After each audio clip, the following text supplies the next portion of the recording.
Imagine this. You wake up, and something feels wrong. The air is heavy. The space is tight. And there's no sound, except your own breathing. You try to move, but you realize you're not in control. You scream, but nothing comes back. No echo. No response. No help. Because no one can hear you. This isn't a nightmare. This was real. And the man behind it was David Parker Ray. In a quiet town called Truth or Consequences. Life moved slowly. It was the kind of place where nothing ever really happened. People knew each other. Neighbors waved when they passed by. Everything felt safe. And living among them was a man who didn't stand out at all. David Parker Ray. He looked ordinary. He acted ordinary. A mechanic. A coworker. A familiar face. But sometimes, the most dangerous people are the ones who don't look dangerous at all. For years, Ray had been working on something. Not openly. Not where anyone could see. But quietly.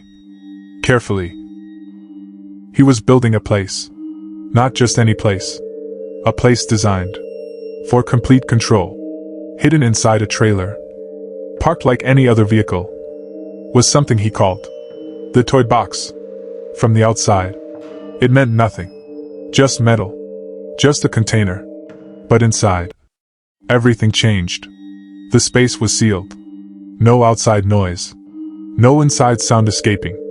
Once the door closed, you were completely cut off from the world. No one could hear you. No one knew where you were. And no one was coming. This wasn't chaos.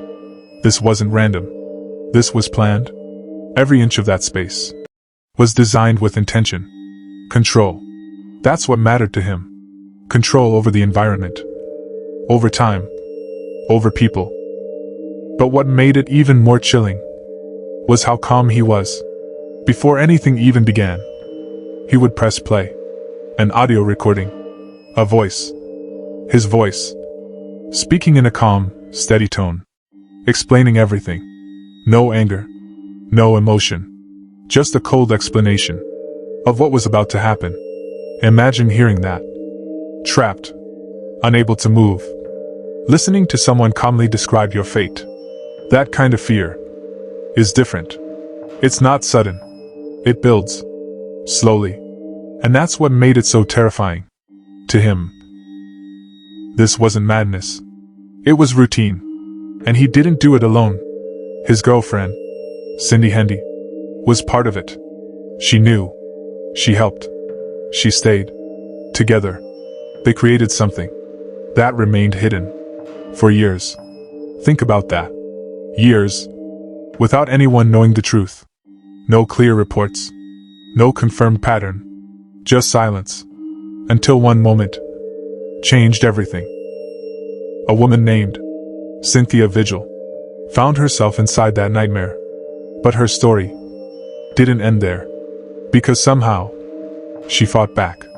In a place designed to make escape impossible. She found a way. Fear pushed her. Adrenaline drove her.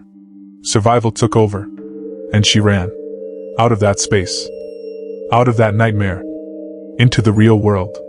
When she reached safety, she didn't stay silent. She told everything. And that's when the truth finally started to come out. Police began investigating. At first, it probably sounded unbelievable. Too dark. Too extreme. But then, they found the trailer. The toy box. And everything changed. What they discovered inside was beyond anything they had imagined. This wasn't just disturbing. It was calculated. Everything inside that space served a purpose.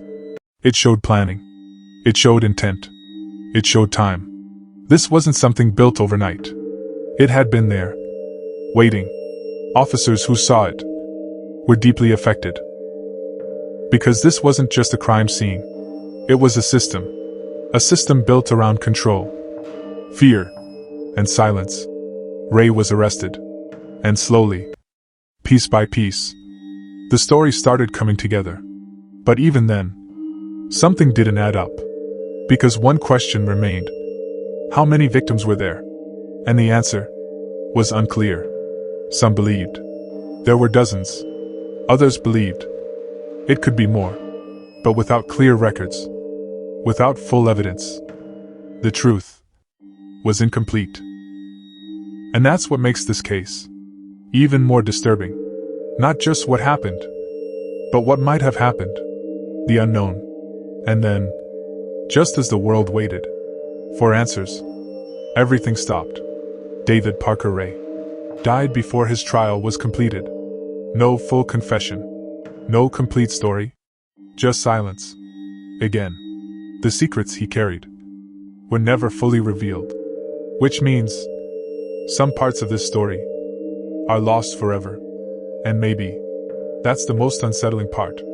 Because we're left with questions instead of answer. We're left imagining instead of knowing. And sometimes, what we imagine is worse. This case isn't just about crime. It's about how someone can live a normal life while hiding something so dark. A reminder that danger doesn't always look dangerous. Sometimes it looks familiar. Sometimes it smiles. And sometimes it lives right next door, and you would never know.